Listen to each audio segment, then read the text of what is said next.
All right, I'm Tommy. I'm an alcoholic. I was born and raised Atlanta, Georgia. Right outside Atlanta, Gwinnett County. I don't know if any of you guys are familiar. I had a really good childhood, right? I remember my parents got divorced when I was a kid, like a baby. I don't ever remember them being together. I've heard some people, they were like, this is traumatic and I didn't know how to handle it. That was not my experience, right? It was really cool because I got 2 birthdays, 2 Christmases, 2 of everything, right? And the alcoholic that I am, I always want more. So it's actually pretty beneficial, so it was not traumatic. So other than that, my childhood was great, like I never had many issues. Like me and my mom, still to this day, I'm a mama's boy and we've always been close. And she provided everything that, I needed and wanted, when I was a kid.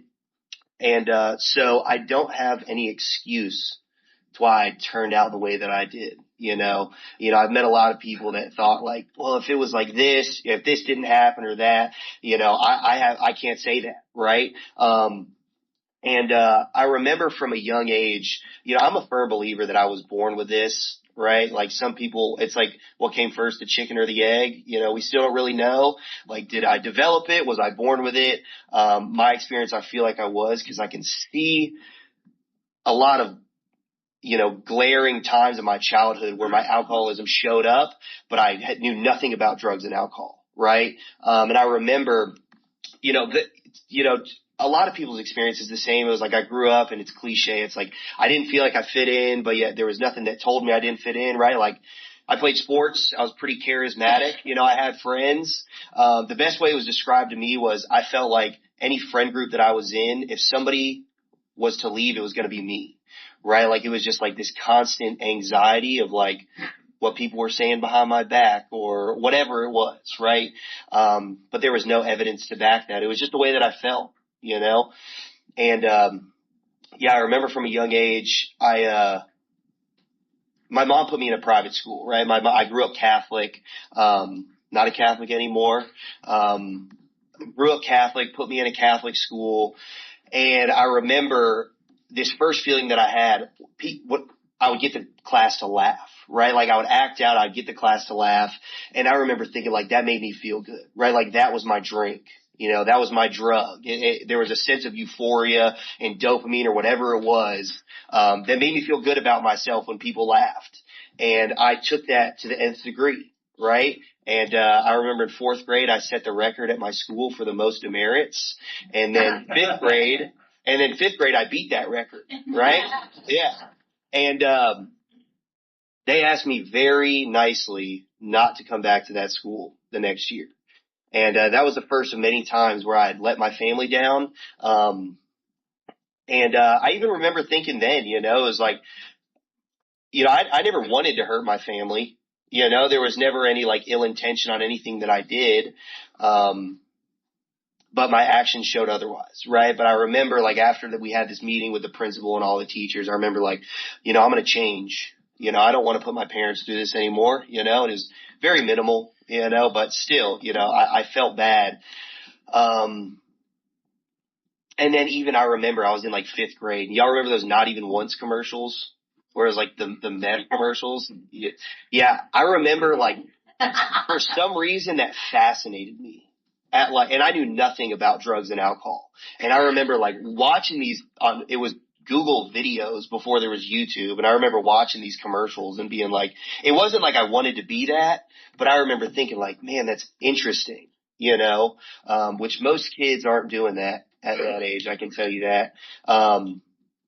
But then, after that, I ended up going to a public school.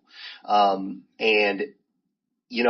kind of felt like I had this, it was pretty much an identity crisis, right? Because I went to a private school, I had to wear a uniform. I lived kind of far from the school.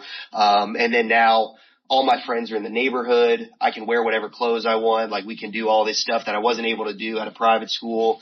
And I was having a really hard time trying to like figure out who I was at this point. And lo and behold, I, gravitated towards the wrong crowd of people, right?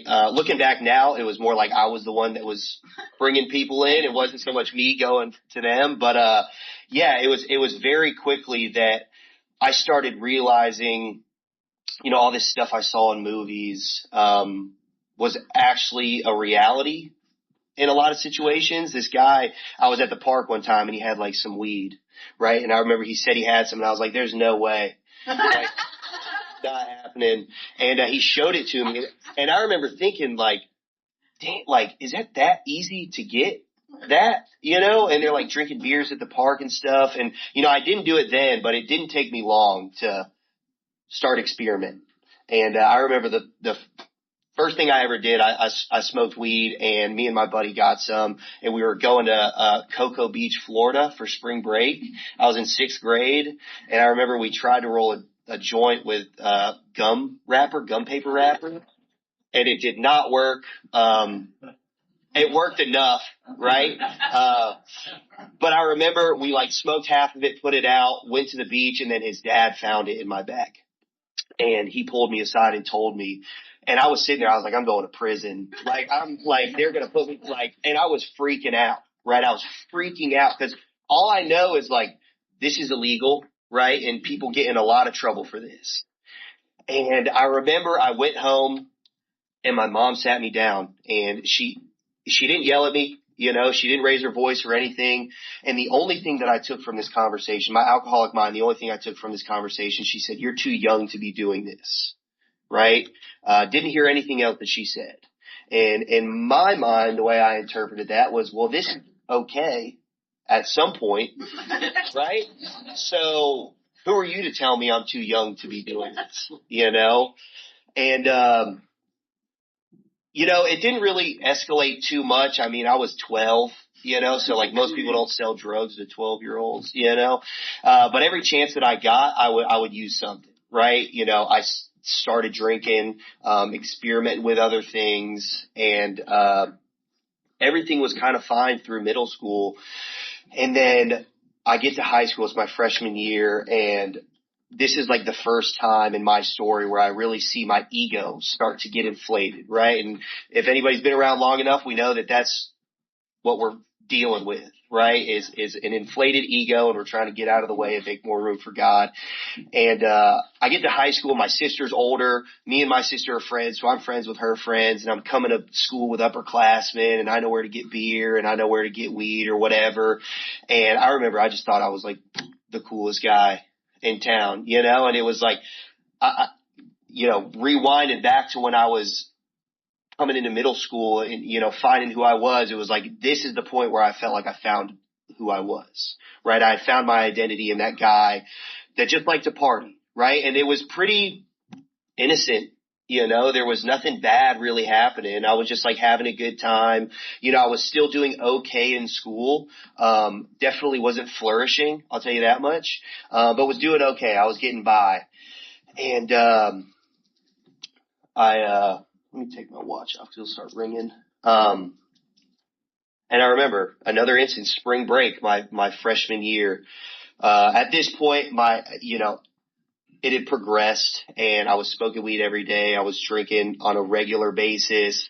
I have ADHD really bad, so I found out I could abuse that medication. So that was pretty cool when I found that out. And I remember spring break freshman year was like 2011. I was just sitting in my room I was sitting in the car with a couple of my buddies, and I remember thinking, like, I just want to run away, right? I just want to run away. And I thought in my head, and at the time it seemed like a genius idea. I was like, I got $1,000. I'm going to go to Mexico, and that's like 10,000 pesos. And I'm just going to live there in Mexico, right? And it felt like a good idea at the time. It really did. And looking back, and people would always ask me, like, what was wrong? Cause most kids, when they run away, they have, domestic violence or a hard home life or whatever it is. And that was not what was going on, right? Like, I was in sports, I was in school, I had friends, I had loving parents, but I just didn't want to be where I was at that time anymore, right? Looking back now, I know that that's just restlessness, irritability, and being discontented, right? Like, I just didn't know what to do. I felt like I needed to do something else. and I didn't want to be where I was. I wanted to feel different. And so me and two of my buddies did just that, right? We stole a car. We started heading to Mexico. Yeah. And they started tracking my phone, and I threw my phone out the window. And mind you, I was born in 96, so I do not know how to read a map.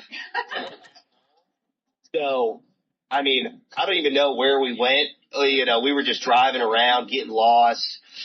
And, about a week later, we ended up in Panama City Beach, Florida. Yeah. And, ran out of money. I remember I was like, I'm going to change my identity, so I'm going to bleach my hair. But I dumped Clorox bleach on my head because I thought that's what bleached your hair. It is not. You bleach your hair. So I had like my hair falling out, my skin's all breaking out, ran out of money, and I called my mom from a Waffle House and was like, I fucked up. I need you to come get me. And so she did. She came and picked me up. And so, like I said, my parents were divorced. My dad lived in Wisconsin. Right at that point, he had moved to Wisconsin. My dad's real strict, more strict than my mom is. And it's a new scenery. And this is my first geographical change, right? Like I'm thinking, and I'm sure most people in here thought the same thing. Like it's Atlanta, it's Georgia, it's the people I hang out with. My mom's really lax, really lenient. My dad's really strict. So if I go to Wisconsin and live with him, my life is going to completely change, right? Complete 180. But it's that, age old saying, like anywhere I go, there I am. And I moved to Wisconsin with every intention of getting my life together, right? Because I saw at that point, like it's going downhill. Like most kids aren't doing the things that I'm doing now, and I need to tighten up. And I went to live with my dad in Wisconsin, and spoiler alert, I did not change like at all. They say this disease is, chronic, progressive, fatal, and incurable, right? And it just continued to progress. And, people started finding out like why I moved to Wisconsin in the middle of the school year. And then so the kids that were like responsible were like, he's crazy, and, I didn't want to hang out with them anyways, by the way. Yeah. And then, I just got into that same, just fell into that same environment, and,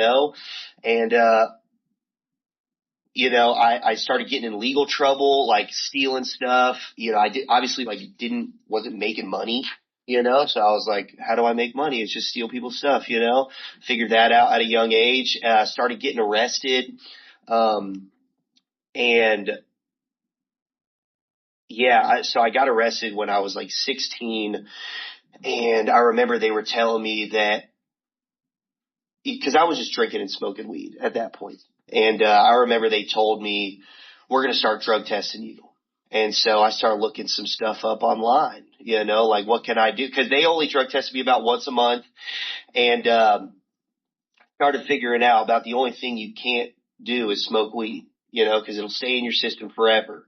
And I started experimenting with other substances, and my life started going down quick.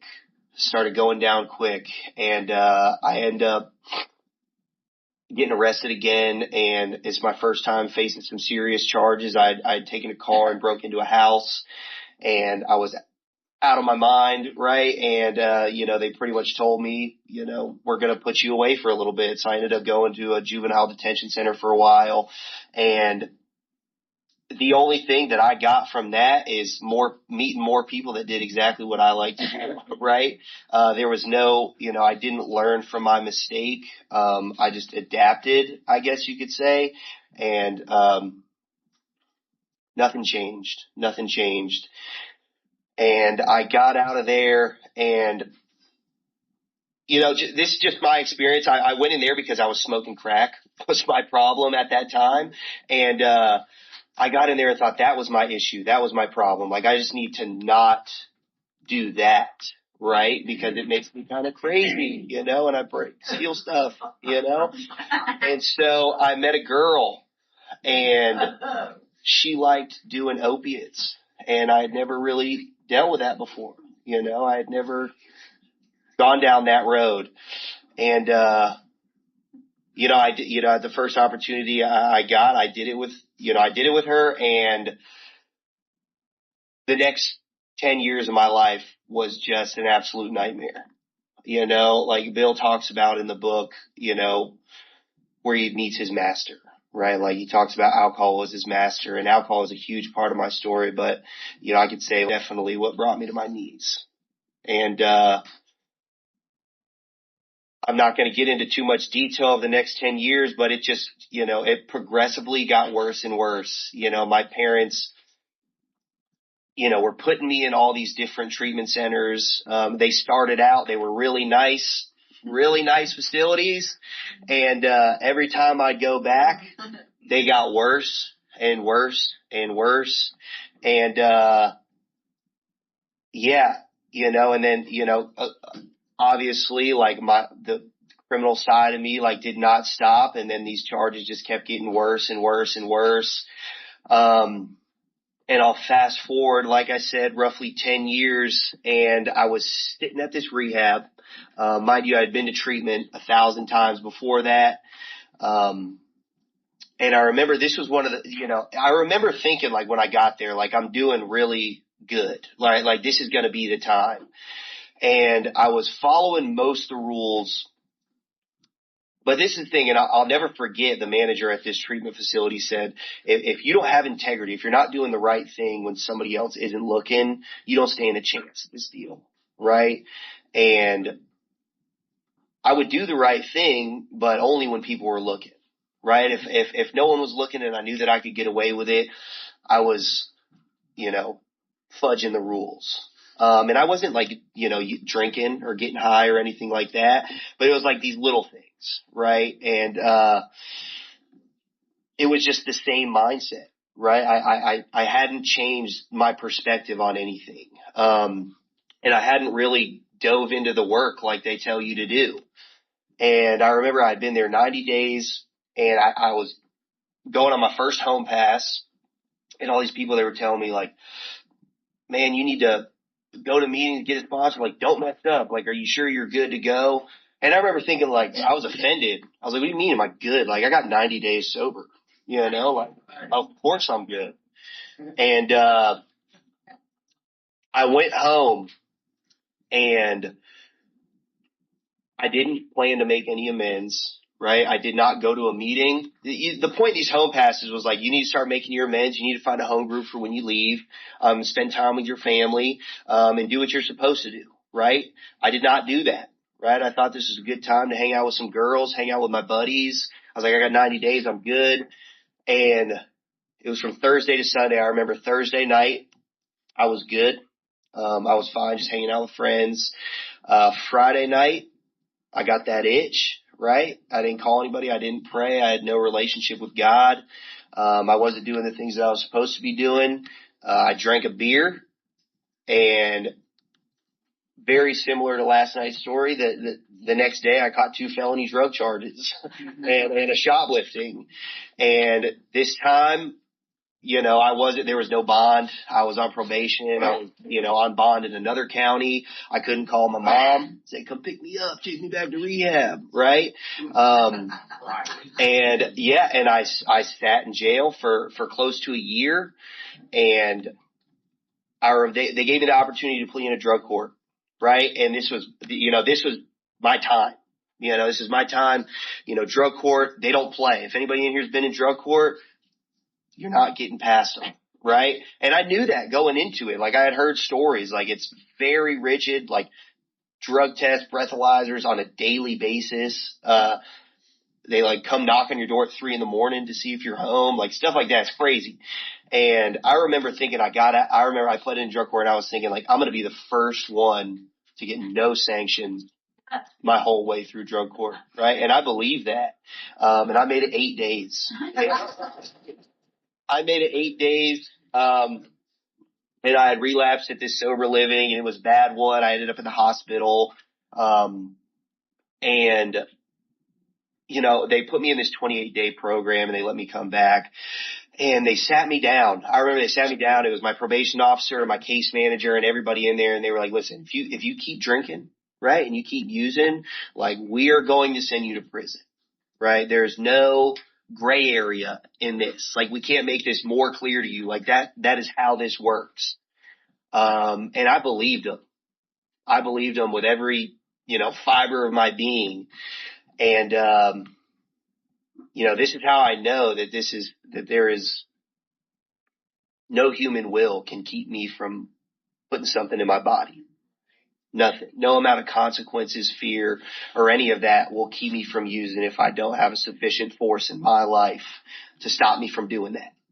And that's exactly what I did. I remember I was sitting on a couch a Friday afternoon. I knew I wasn't going to get tested until Saturday, but it wouldn't come until Monday. And I got up off the couch without a second thought. There was not one thought in my mind that told me not to do this.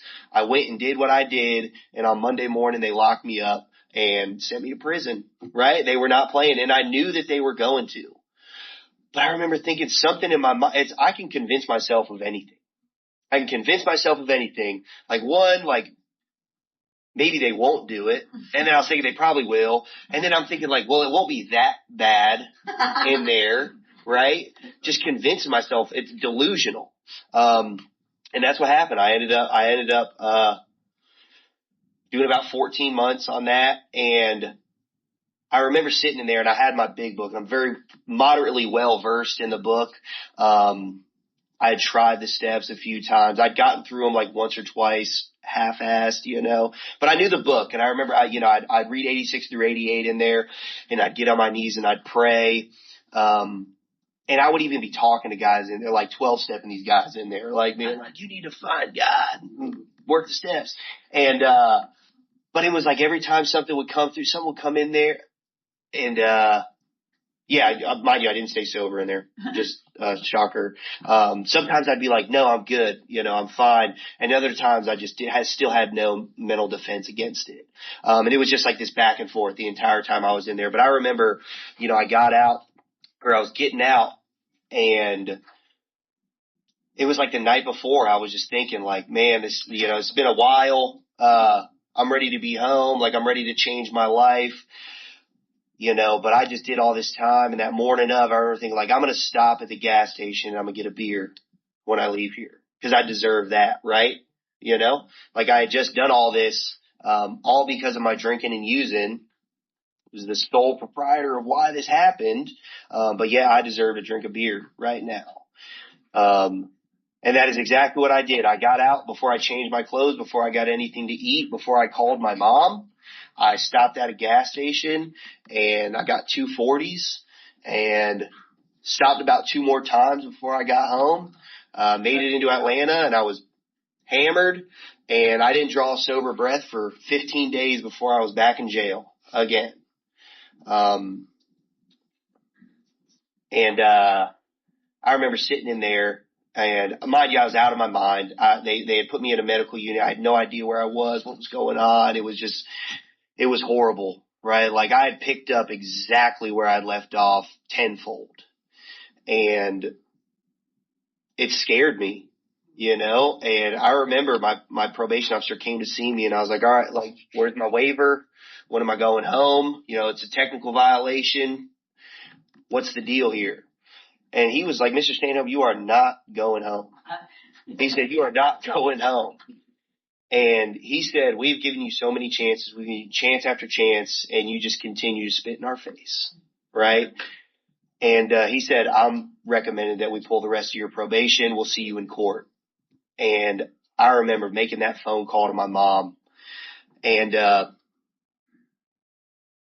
remember calling her and telling her, and, I was I'm never doing this again, da, da, da, da, da.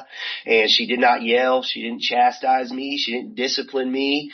It almost didn't even sound like there was any disappointment in her voice, right?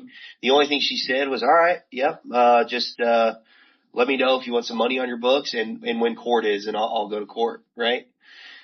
And I remember thinking, this is expected of me now, right? I felt about this big in that moment. And, and I understand this line in the book, and I had heard it before, and it says, it's in working with others. It says, the more hopeless he feels, the better. And I never understood that before. I never understood that. And, I remember going back in my room, in my cell, not a room, and thinking like there was no light at the end of the tunnel. Right? Like they talk about like the difference between feeling desperate and hopeless, right? Like I was hopeless, right? I felt like I had always had a third option, right? It talks about the two alternatives in the book. One was to go onto the bitter end, blotting out the consciousness of my intolerable situation. Number two is accept spiritual help. And I always felt like there was a third option that they were not telling me, right? And I had tried every single one of those third options that you could think of. Right? Change my environment, change the people I hang out with, go to drug court, right? Hope that they fix me. None of it worked, right? Like none of it worked. And I'd always refused to fully accept this spiritual help. And that was my first ever experience was in that cell right there. I remember thinking like I am consigned to the idea that I will be in and out of prison until I die, until I die. Until I die from an OD or I catch a long sentence or whatever it is. Like this is what my life is now. This is what my life is now. And it scared the shit out of me. Right? It did. And, that thought was quickly followed. And this is how I know this is not of me. Right? This is a lot bigger than I am. Because this thought was followed like it was very simple. It was just maybe what these people in these rooms were telling me was right, because I had been to so many treatment centers, been to so many AA meetings, and I sat in the back on my phone and I, just talked to newcomer chicks and I, thought like group was lame whenever I was in treatment. It was like, this is so boring and lame, and then I started thinking like, I'm lame. Like I'm the lame one. Like this is lame. Like what I'm doing right now, like I'm in jail, like that's lame. And I remember thinking like maybe like these people are right. Maybe there is something to this God idea, cause I was never an atheist, right? I never felt like you could prove that God was not real, cause just look around, there's gotta be something, and that was the little bit that I had at that time was, maybe there is something out there. I struggled with the idea of that him or it wanted something to do with me, right? Cause this is so vast and big. Like what makes me so important, and that thought was followed by, I will do whatever it takes. Right. And that was my first, second, and third step experience right there. I did not know it at that time. But looking back, that's exactly what it was. And I was willing, and I believe that God knew that I was willing in that time. Right. Because it talks about in the third step promises, it says when we took such a position, all sorts of remarkable things followed. Right. That position being like, I was willing to turn my will and my life over to God. I had no idea what that looked like at that time. Right. But I was willing to do it. Right. And when I took that position, a lot of remarkable things followed and I had a new employer. And if anybody's been to jail, like when you get in there, you like tell somebody about your case. You're like, well, so what do you think's going to happen? Like you think I'm going to get out? You got all these jailhouse lawyers in there. And I remember every single one of them in there is like, you're done. You just got out of prison, you already messed up again. They're coming for, asking for 4 years. Like you ain't going home. Right. Everybody was saying that. And my lawyer was like, I bet we could just get a year. Right. We could get 1 year. And so that was like our best bet. That's what we were going for. Right. We were going for just doing a year. And I went into court and the judge asked my mom if she had anything to say, right? And he knew my mom, right? That wasn't the first time she was in court with me. And dude, she came in like a damn superhero wearing a cape, and she had this whole spiel, pretty much saying like he's not a bad person, a lot of, I thought I was a bad person. I know a lot of people coming in think they're bad people, but it's just the opposite, I know I'm a good person. I was just sick. Man, I was sick as a dog and I couldn't tackle this thing. And, that was that was the standpoint that she had was like, he's a good kid. He's a good guy, and he needs help, and this is not going to help him. So please give him another chance. And they wanted me to go to the Bridges of Hope. I don't know if any of you guys know the Bridges of Hope. It's no joke, right? That was where I was at when I got arrested on my home pass. And so she was like, let's do a year at the Bridges of Hope. And the judge asked, like, okay, has he been there before? She said, yeah. I said, okay, what happened? Well, he got arrested on his home pass. And I thought right there, it was like, it's over with. It's over with. But that's not what happened, right? They gave me the opportunity. I was mandated to a year at the Bridges of Hope. No home passes for good reason. And I went to the Bridges of Hope, and I've been sober ever since. Now it's August. So my sobriety date is August 26th of 2020. So I'm coming up on 5 years. I didn't go to the Bridges for a few months. And man, I just took this thing and ran with it. I'm going to be completely honest with you. I did, and I'd like to say that it was like ambition that did that for me. But I'll tell you, it was fear, right? Like this deal for me started out with a lot of fear. And fear can be used. I feel like fear gets demonized in the rooms. Like it's always a bad thing. And in my experience, that's not the case, right? Like we have this ingrained, it's a natural human emotion to have, right? Like it's like, goes back to cavemen. If they weren't afraid of a saber-toothed tiger, they would probably have not evolved, right? And I was, but I'm serious, but it's like, and I was scared of drinking again. Like I was scared of drinking again and what that was going to do to me and what was going to happen, because I've proven it dozens and dozens of times. When I put anything into my body, it goes to shit. It does. And that pushed me, for a little bit. And it talks about, it says fear sobered me for a bit, but I know in my experience that's never been enough, to keep me sober. And I asked the guy there, I said, I asked him, what are some of the things that they do different now from the first time I was here? And I know they did this morning meditation. I'd never given meditation a chance, right? In the 11 steps, it talks about, prayer and meditation. And I always thought it was like, yeah, I'll pray, but like maybe meditation, probably not meditation. It's probably not that important, but it says prayer and meditation. And I had never given it a shot. And, I'd get up at 5 o'clock in the morning every day, and I'd be like one of 3 people in this meditation class or class. I guess it was just like a session or whatever. And I could say for a while I sat there and nothing happened. Right. And I had never been a persistent type of person, I would always be like, oh, I'll pray one time, I meditate, nothing happens, this doesn't work, but it's a practice, right? Like this is a practice, and it talks about developing a relationship with God. And it is just that, it's a development, right? And I sat there for a long time and I got nothing, right? But I stayed persistent.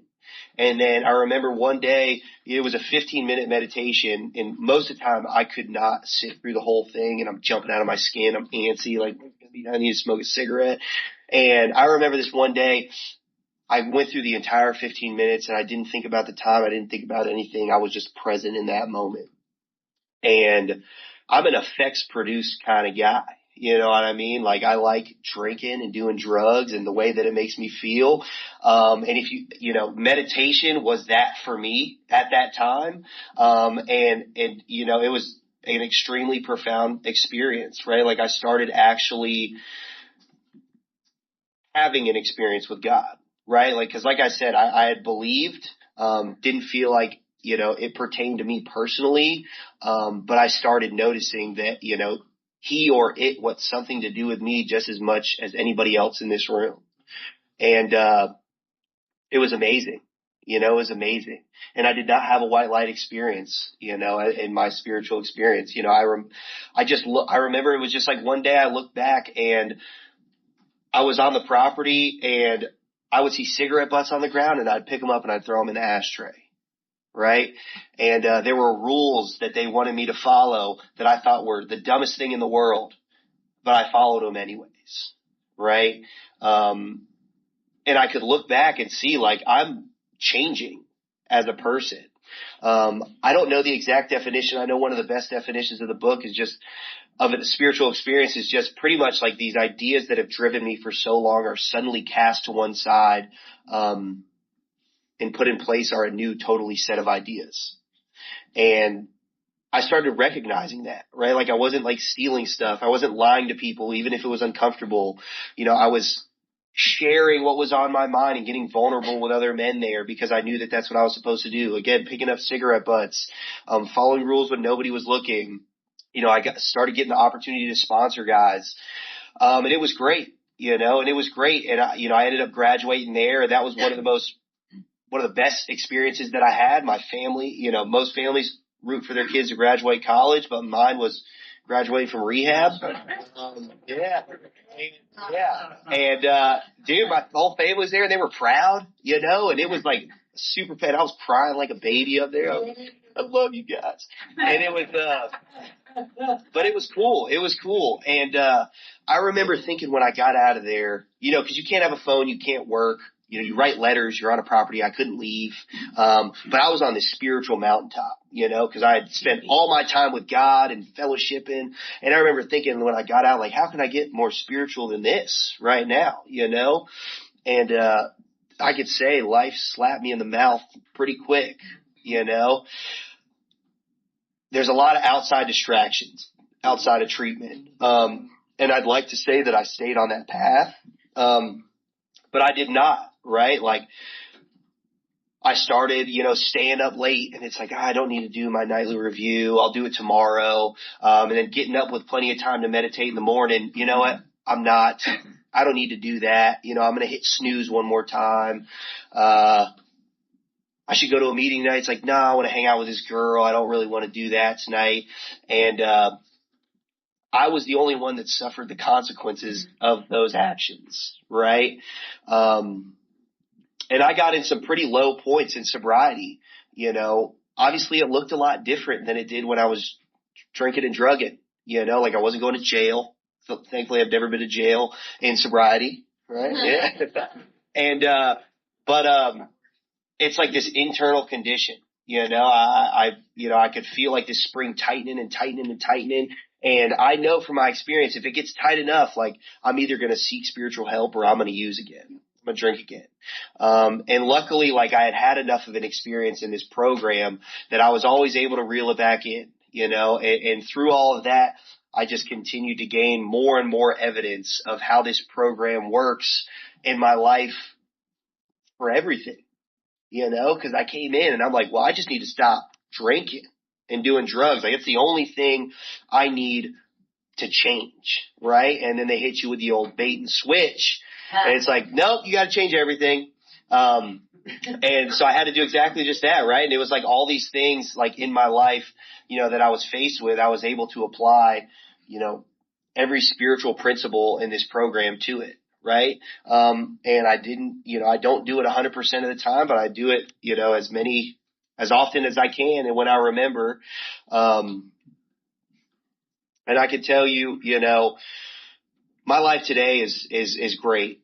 My life today is great. It's not perfect by any means. One of the biggest things for me, especially being a young person, getting sober, I got sober when I was 24. One of the biggest things for me was like finding that group of guys, that could relate with me on this, on the, where I needed them to relate with me at, right? And like building those connections, right? And like keeping them in my loop. Like I got about 5 guys that I talk to every day, right? And they know everything about me, and they'll shoot me straight, like I got some buddies that I could call and they're gonna be like, yeah, no, you're totally right in that. You should be pissed. That is not healthy for me. Like I need somebody to call me out, and I have those guys and I talk to them and I remain open-minded and willing, cause it's easy for me to forget where I came from. It's like when I first came in, I had this fire under my ass. It was like, I do not want to keep going to jail and I don't like the life that I'm living. So I'm going to do something different. And now it's almost 5 years later, it's easy to forget that sometimes. But I know that if I forget that completely, it's, that it's not going to be good, and so having that group of guys has been huge, staying disciplined in 10 and 11, or 11, I guess 10 was what I just talked about, but 11, again, has been huge, and like I said, like it is a practice, like the prayer and meditation. There are some days where I wake up and I pray and I meditate and I'm just like levitating out of my room. I'm like, I feel the presence of God. This is so powerful. And like, I love everybody. And like, if I'm being honest with you, there are some days that I do it and I feel absolutely nothing, and, that's just the reality of what this is. It's like, I thought that, in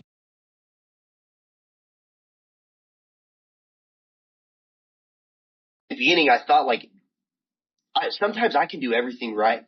I can do everything right. And I still am not happy with what it was, how it turned out, and God keeps me in a position of continuing to seek, it's like it's always, anytime I'm going through something, that's uncomfortable, I don't recognize it at the time, but I can always look back and see exactly why I was put in that situation and what God was trying to show me, right? Because that's where growth comes from. I've never grown when I was comfortable, right? Like I grow when I'm uncomfortable. And sometimes God puts me in those situations and I hate it in the moment, but I'm grateful for it afterwards. And, last but not least, carrying this message to other alcoholics and being able to sponsor guys, has been life changing. I have some sponsees that I saw like tearing it up out there. And I mean, like burning their life to the ground, and they'd call me 6 months later, like, I'm ready to get sober again. And then they do it again. And then it was like not too long ago, I got to see one of my sponsees pick up 2 years, and like knowing that I had a little role in that, and then, working with newcomers, like I said, I'm pretty well versed in the book. I go back and I still see stuff that I didn't see. And it's not that I didn't see it. It's just like, it just looks different for me now in life, like I can relate it to any recent experience that I had. And man, it's cool. I work in recovery, I work for a treatment center. So I get to, I talk with addicts and alcoholics on a daily basis. I just opened up a sober living, of my own with 2 of my buddies that I'm in recovery with.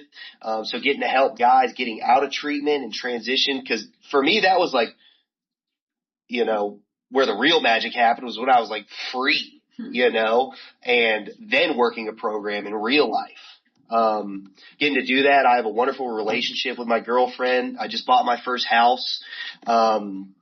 We get to leave here and go on vacation, right, with my family, who's not worried about me stealing their stuff. My mom was just sharing a story with my grandma the other day about about 10 years ago. They were going on vacation to the same beach that we're going to, and when they left, they nailed the windows shut. Right. And they called the Gwinnett County Police and said, hey, if you don't mind, could you just like patrol the street just a little bit? Cause they were afraid like that I was going to break in and steal everything. And now we get to, full circle. Here we are, going to the same beach and, spending time together and like actually showing up for the people that love me, and the people that I love. And the greatest gift of all is I don't, my prayers in the beginning consisted of, please help me not drink today, right? Please help me not drink today. That's all I cared about, right? Today, that's not what my prayer life looks like. I don't think about drinking. I don't think about doing drugs. Sometimes I'll smell someone smoking a joint or something, or I'll see someone drinking a beer at a bar and I'm like, that might be nice. And my next thought is, I just can't do that. I just can't do that. And that's not a thought that comes from me. That's a thought that comes from a power greater than me that I've developed a relationship with, that's shown me who I am as a person, and helped me come to a level of acceptance with that. And it's great. It's like, the only choices that I wake up with is like, am I going to choose to grow with God, or am I going to choose to feed my ego? Right. And every time I choose to grow with God, everything works out, and I can't explain why that is. That's still the $1 million question. All I know is I have enough experience in my life to know that that is the answer. And every time that I choose to feed my ego, again, I usually put myself in some pretty not comfortable situations. And so, yeah, I like that this is a gratitude weekend, because sometimes it's easy to get caught up in my own shit. And, when I really step back and look at my life for what it is today compared to what it was 5 years ago, there's a lot that I should be grateful for, and there's a lot that I am grateful for. So again, I appreciate you guys asking me to do this. I appreciate y'all listening. Thanks. Appreciate it.